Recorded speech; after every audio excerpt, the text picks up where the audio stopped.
Merci. Merci, cher monsieur de Vauchel. Merci, Sylvie, pour cette invitation à venir aujourd'hui, donc effectivement, vous présenter ces recherches que nous menons et que nous menons au sein du laboratoire Chimère, donc qui fait partie de l'Institut. Alors, comme Bernard de Vauchel vous l'a un petit peu dit, je vais vous parler de coagulation et de coagulation dans les tumeurs humaines et de l'étude de la coagulation avec un centre d'intérêt très porté sur ces cancers qui sont les cancers de la face, de la tête et du cou, que sont les tumeurs épidermoïdes.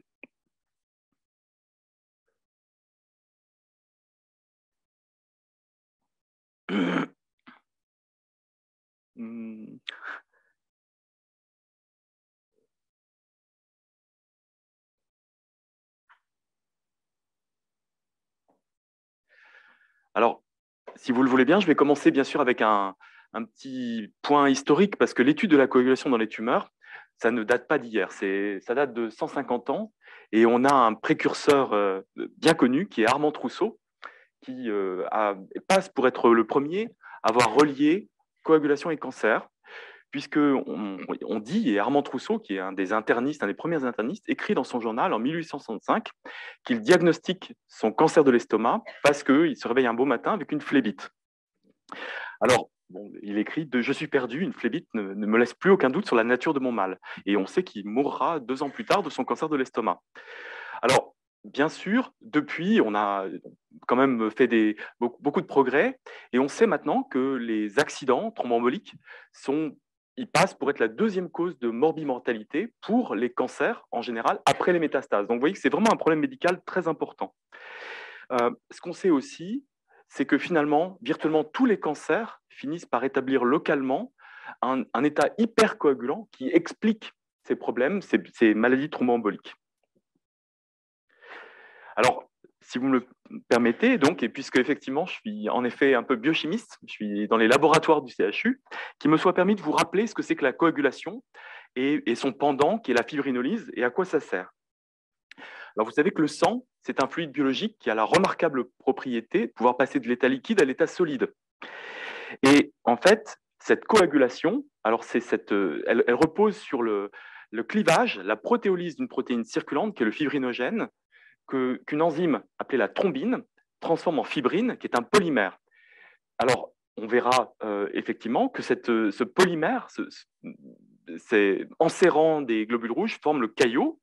Et puis, ce caillot de sang peut être digéré secondairement par l'opération d'une autre protéase qui est la plasmine, qui permet de faire la fibrinolyse, c'est-à-dire qu'on détruit le caillot et on se retrouve ainsi avec des produits de dégradation de la fibrine que beaucoup d'entre vous connaissent parce qu'on peut les doser au laboratoire. Quand on soupçonne chez un patient un accident thromboembolique, on peut doser les dédimères, des produits de dégradation de la fibrine. Donc vous voyez, on a ce système régulé. Alors bien sûr, c'est des acteurs systémiques, la thrombine, la plasmine, c'est produit par le foie, mais on voit tout de suite qu'il y a des protéines qui sont localement importantes, qui vont être les chefs d'orchestre de la coagulation, c'est le facteur tissulaire, et de la fibrinolyse, ce sont les activateurs du plasminogène. Alors, vous me permettrez de faire un raccourci qui est vraiment important en vous disant que la coagulation et les accidents thromboemboliques, c'est d'abord le reflet de la biologie tumorale. Effectivement, c'est des maladies compliquées. Un patient qui a un cancer, il peut recevoir des traitements, il peut être allongé en décubitus et il n'y a plus de mobilisation et tout ça contribue. Mais quand même, le primum movens, ça reste la biologie cancéreuse.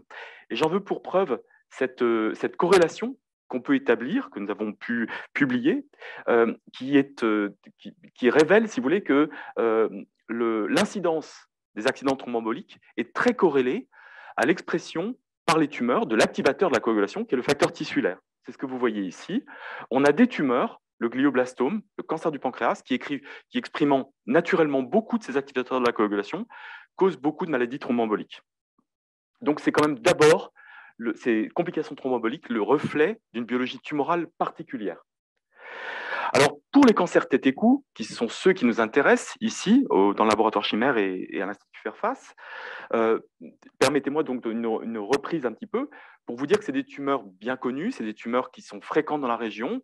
C'est pour l'essentiel, donc des tumeurs qui sont attribuables à la consommation d'alcool et de tabac. Et puis, vous savez qu'on a une transformation maligne des épithélias malpighiens, des voies aérodigestives supérieures. Donc, c'est ce qu'on appelle les cancers épidermoïdes. Ce sont des cancers qui passent pour n'induire que très peu de complications thromboemboliques en ambulatoire, c'est-à-dire qu'en dehors du traitement, il n'y a pas beaucoup d'accidents. Mais et c'est là à mon avis, le point important, ce sont quand même des traitements, ce sont quand même des cancers qu'on va traiter en première intention par la chirurgie. Or, vous me voyez venir, un chirurgien, par définition, il fait saigner et donc il active la coagulation. Alors, et là, c'est à mon avis important, la coagulation et le chirurgien, c'est un petit peu le dieu Janus, c'est-à-dire qu'il y a deux faces. Un chirurgien a besoin de la coagulation, parce que sans coagulation, il n'y a pas d'hémostase et ce n'est pas bon pour son patient. Un chirurgien a aussi besoin de la coagulation parce que coaguler, c'est le premier temps de la réparation tissulaire. Et effectivement, la matrice de fibrine sera recolonisée par la suite par d'autres. Il y aura une reconstruction. Mais donc, si vous voulez, il y a un côté très bénéfique à cette coagulation. Mais il y a aussi un côté très sombre à cette coagulation. Et on sait très bien qu'à distance de la chirurgie, les patients sont à risque de maladie thromboembolique. Et on va donner des traitements anticoagulants dans les suites d'une chirurgie. Et puis, il y a un deuxième aspect qui nous intéresse beaucoup lorsqu'on s'intéresse à la biologie du cancer, c'est qu'on sait maintenant, et c'est surtout vu dans le contexte expérimental, on sait que la coagulation, ça peut être aussi préparer le lit d'une récidive. Et en particulier, un des aspects bien connus, quand vous avez un chirurgien qui mobilise une tumeur en l'enlevant, en la resséquant, on peut mobiliser des agrégats, des micro-agrégats qui peuvent éventuellement être stabilisés par la coagulation et circuler. Donc, on a cette idée que peut-être la coagulation, elle prépare aussi la récidive pour ces cancers pour lesquels c'est un vrai problème.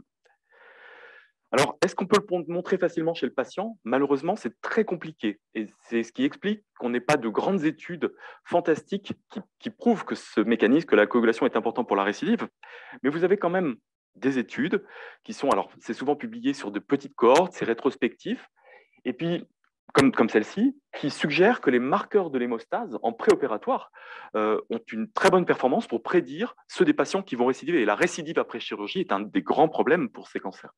Là, vous avez ici une étude où on va doser le fibrinogène en préopératoire. Et vous voyez qu'à 5 ans, on s'aperçoit que ceux des patients qui ont un fibrinogène non élevé par rapport à ceux qui ont un élevé ont un risque, on passe de 90 à 40% de survivants à 5 ans. Malheureusement, le fibrinogène, si vous voulez, c'est un acteur de la coagulation, mais c'est à la confluence de la fonction hépatique, donc de la nutrition, de l'inflammation, et donc c'est très difficile d'aller interpréter la signification de ces marqueurs, même si on pressent que la coagulation est importante dans les suites de la chirurgie. L'autre notion que j'aimerais donc dans mon introduction développer, c'est la notion de micro-environnement tumoral. On sait maintenant depuis 10 ans, enfin on le sait, mais on le perçoit et on l'intègre dans les études, qu'une tumeur, ça n'est pas qu'une boule de cellules cancéreuses, et il y a des tumeurs dans lesquelles on retrouve un composant non tumoral qui peut être majoritaire. En l'occurrence, quand vous regardez une tumeur est plus un néo-organe avec un écosystème qui inclut des cellules comme en plus des cellules cancéreuses, des cellules vasculaires, des CAF, des fibroblastes associés à la tumeur, et toutes sortes de cellules immunitaires. Et tout ça, ce micro-environnement tumoral, c'est un déterminant bien sûr très complexe. Alors c'est très difficile de faire des conclusions simples quand on aborde le micro-environnement, parce qu'il est complexe à étudier, mais on a le sentiment que c'est sans doute très important pour la carcinogénèse et pour la réponse au traitement. Alors, nous, l'observation récente et la chose qu'on a publiée récemment et qui est quand même on revendique la nouveauté, c'est qu'on est les premiers à postuler que la coagulation puisse être une force active sur le micro-environnement tumoral. Et en fait, il y a très peu de choses connues parce que la coagulation, dans le contexte aigu, forcément, c'est plus facile d'étudier le contexte aigu, l'induction de la coagulation. Il y a beaucoup de choses connues sur les actions pro-inflammatoires, sur la fabrication de la matrice et puis l'angiogénèse, mais finalement très peu est connu sur le micro-environnement tumoral. Ce n'est pas facile d'aller explorer le micro-environnement dans les tumeurs humaines. Cela étant, comme je vous le disais, on a pu, ces dernières années, publier quelques travaux qui suggèrent qu'effectivement, parce que des enzymes comme la thrombine activent l'interleukine 1, le TGF-bêta, le VEGF, effectivement, nous pensons qu'il y a un vrai effet, on a postulé, on l'a publié, un vrai effet de la coagulation sur le micro-environnement tumoral. Alors, qu'est-ce qu'on a voulu faire on a voulu faire une étude de système de la régulation de la coagulation pour les tumeurs humaines. Alors c'est un petit peu, excusez-moi si c'est une diapositive un petit peu naïve, mais on a une étude de système. On a voulu, notre ambition, c'était de partir avec une approche qui soit une approche omique, de façon à pouvoir partir sans faire d'a priori. Un biologiste peut très facilement travailler, vous voyez, comme une fourmi, c'est-à-dire sur une vingtaine de tumeurs et explorer un aspect et se perdre dans le détail. Avec les approches de système, on essaie de prendre un petit peu de hauteur et cette fourmi aurait gagné à voir qu'elle travaillait pas dans son centimètre carré, mais effectivement, elle aurait gagné en hauteur à voir qu'elle travaille dans un très beau jardin. Alors pour nous, quelle est l'approche de système? En fait, notre approche de système, celle que nous utilisons communément, c'est la génomique. Alors la génomique, donc c'est une forme de omique, une approche de système. La génomique, elle a beaucoup d'avantages. Alors la génomique, on insiste toujours beaucoup sur le fait que la génomique a gagné en accessibilité. On peut faire un génome pour 1 000 $ ou moins. C'est tout à fait exact et j'insisterai pas. Pour nous, ce qui est intéressant, c'est que la génomique, c'est surtout un outil pour aborder pratiquement toutes les facettes de la biologie tumorale. Alors, il y a les facettes qui, naturellement, viennent à l'esprit. C'est-à-dire qu'effectivement, quand vous étudiez l'expression des gènes, vous avez une idée de la présence des altérations génomiques, les mutations, les remaniements génomiques, l'expression des gènes. Mais ça n'est qu'une petite, en fait, ça n'est que l'extrémité de la lorgnette, parce qu'en fait, on peut maintenant, et chaque année, il y a de plus en plus d'innovations de bioinformatique, de biostats, pour explorer tous les aspects de la biologie tumorale, comme l'hétérogénéité allélique, qui est le reflet des trajectoires clonales. On peut commencer à aborder la composition du micro-environnement, en recherchant par exemple les transcrits uniques qui signent la présence de types cellulaires différents. Et on peut aussi avoir des véritables approches de déconvolution pour voir les écosystèmes, si vous voulez, avoir une idée des rapports que les types cellulaires établissent entre eux. Donc finalement, on peut pratiquement tout aborder sous le prisme de la génomique. L'autre aspect qui est important, c'est qu'on n'a pas besoin de faire soi-même les manips.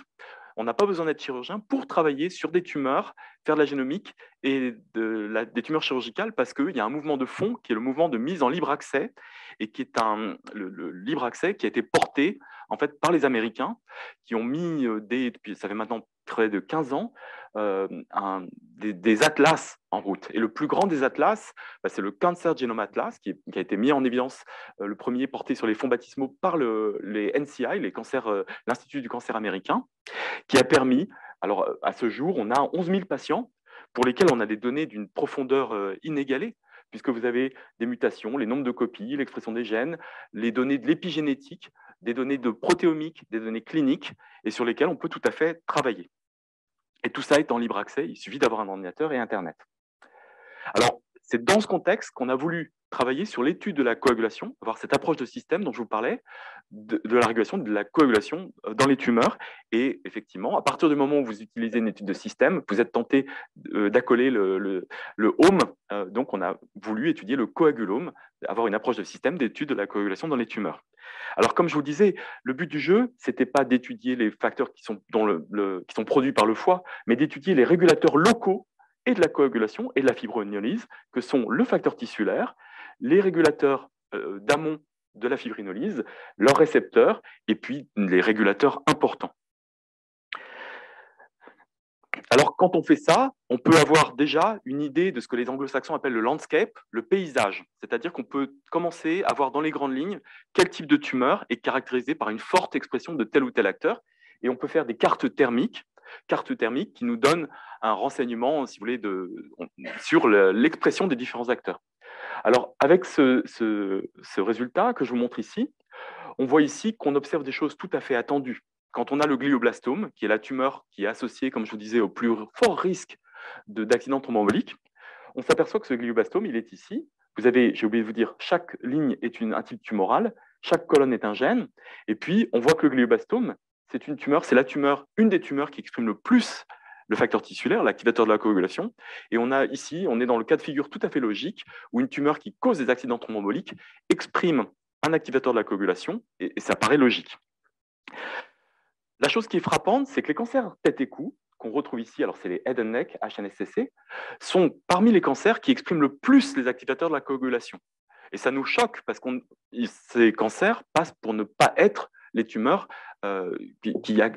qui causent des accidents thromboemboliques. Alors, ceci est intéressant parce que dans le même temps, on s'aperçoit que dans les cancers tête et cou, l'expression du facteur tissulaire est contrebalancée par une forte expression de la fibrinolyse. Première conclusion intéressante. Alors, bien sûr, on a voulu aller un peu plus loin, regarder à l'échelle des données single cell, puisque maintenant, il y a aussi des données single cell qui sont disponibles. Et en fait, tout ça nous donne aussi un élément supplémentaire, c'est que derrière cette réalité générale, il y a une extrême hétérogénéité inter-individuelle et même intratumorale. Alors, à ce stade, on peut faire une petite conclusion intermédiaire. Qu'est-ce qu'on apprend? On a ici cette notion que chaque patient a un coagulome un petit peu différent, mais quand même, malgré tout, on a un premier élément d'explication sur la singularité de ces tumeurs. Ce sont des tumeurs qui coagulent énormément, d'accord? Les cancers de la cavité orale sont ceux qui coagulent le plus de toutes les tumeurs humaines, mais aussi ceux qui fibrinolyse le plus. Donc, on a quelque chose qui explique sans doute un coagulome très particulier, qui explique qu'on n'ait pas d'accident thromboembolique, mais qui quand même montre la dynamique de cette voie dans ces tumeurs. Alors, je vous disais tout à l'heure qu'on avait, nous, voulu aborder l'étude du micro-environnement tumoral, parce que ce micro-environnement tumoral est très important.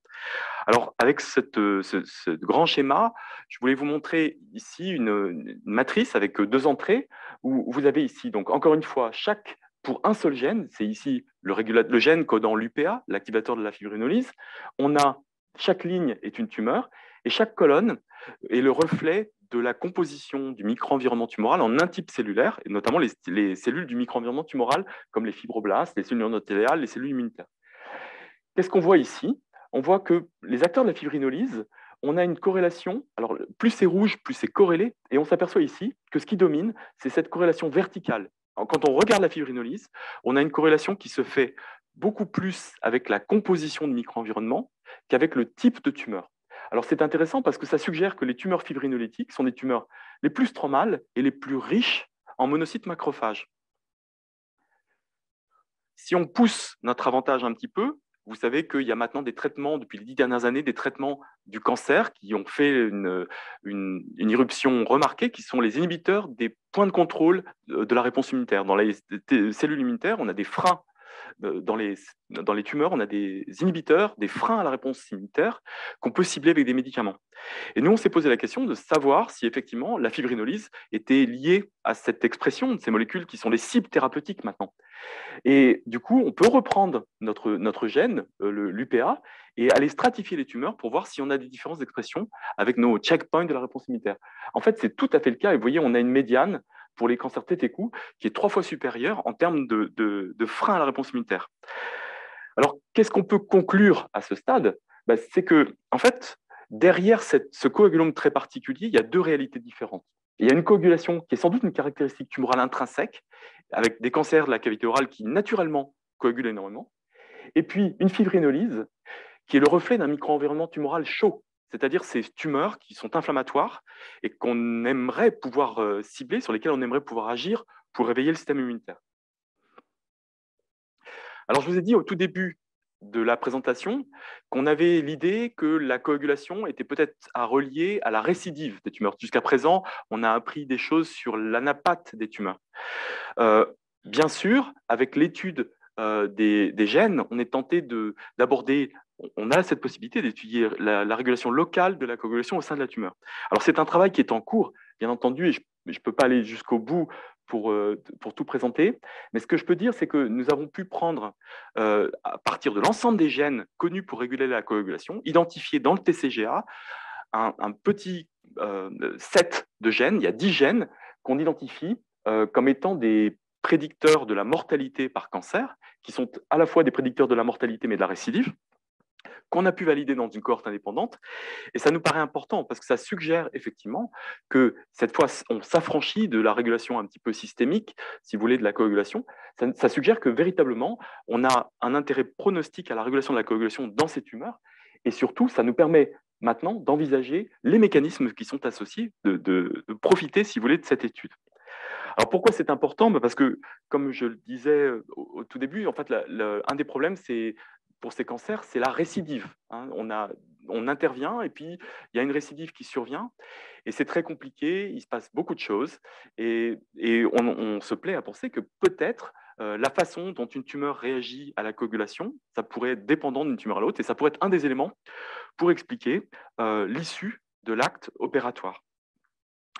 Alors, si vous voulez, je me propose une conclusion un petit peu générale pour dire que de notre travail, on retire une première conclusion qui est que c'est le coagulome, la façon dont les tumeurs de la cavité orale régulent la coagulation est absolument très singulière, très particulière, puisque on a là les tumeurs qui sont celles qui coagulent le plus, qui fibrinosent le plus. Alors, il n'y a pas d'accident thromboembolique, c'est vrai, mais ça nous fait penser qu'il y a un rôle au-delà de la simple régulation vasculaire et que la coagulation, ce n'est pas uniquement l'affaire des médecins vasculaires, mais aussi peut-être des personnes qui s'intéressent au micro-environnement tumoral et peut-être avec des possibilités de ciblage thérapeutique.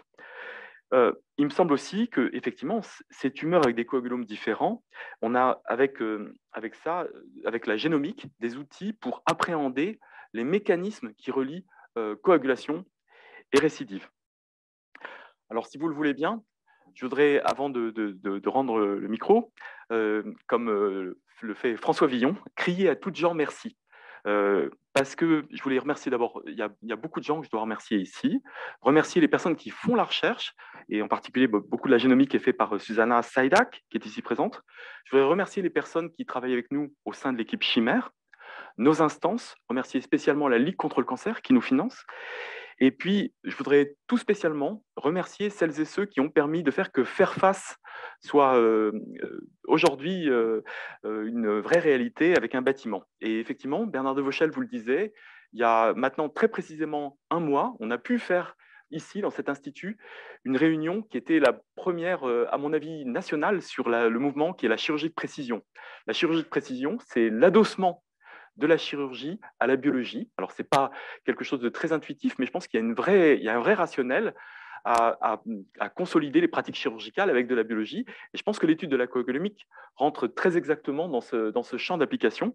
Et vraiment, en faisant cette réunion nationale, on a pu, cette thématique, on a pu l'asseoir et lui faire gagner en notoriété. Et donc, je voudrais remercier tout particulièrement les professeurs Tesselin et de Vauchel et puis tous les acteurs qui ont permis de faire que cet institut soit aujourd'hui une réalité parce que c'est très important pour nous et merci à vous et puis merci finalement à vous pour votre attention.